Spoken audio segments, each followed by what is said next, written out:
Convent കടപ്പുറത്തെ കടലേറ്റം Tony Chammani MLA സന്ദർശിച്ചു.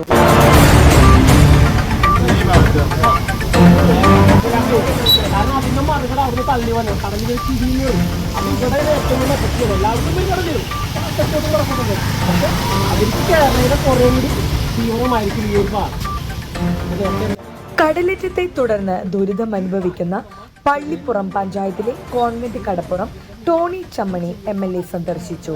കടലാക്രമണത്തെ തുടർന്നുണ്ടായ നാശനഷ്ടങ്ങൾ നേരിൽ വിലയിരുത്തിയ MLA പ്രദേശവാസികളുമായി സംസാരിച്ച് അവരുടെ ആശങ്കകളും ആവശ്യങ്ങളും കേട്ടറിഞ്ഞു.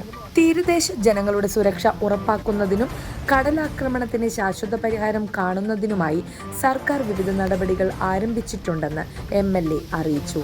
ഏഷ്യൻ ഡെവലപ്മെന്റ് ബാങ്കിന്റെ ADB വായ്പ സഹായത്തോടെ കേരളത്തിലെ തീരദേശ മേഖലകളിൽ സമഗ്ര തീരസംരക്ഷണ പദ്ധതിയുടെ ഭാഗമായി കടൽഭിത്തി ഉൾപ്പെടെയുള്ള സംരക്ഷണ സംവിധാനങ്ങൾ നടപ്പിലാക്കുന്നതിനുള്ള പുതിയ പദ്ധതി സർക്കാർ തയ്യാറാക്കി വരികയാണെന്നും അദ്ദേഹം അറിയിച്ചു. സന്ദർശനത്തിൽ block Congress committee president AG Sahadevan, vice president CR Sunil, block secretary TP Sivadas, Raghu, Babu Kunjan, Dani എന്നിവർ കൂടെയുണ്ടായിരുന്നു.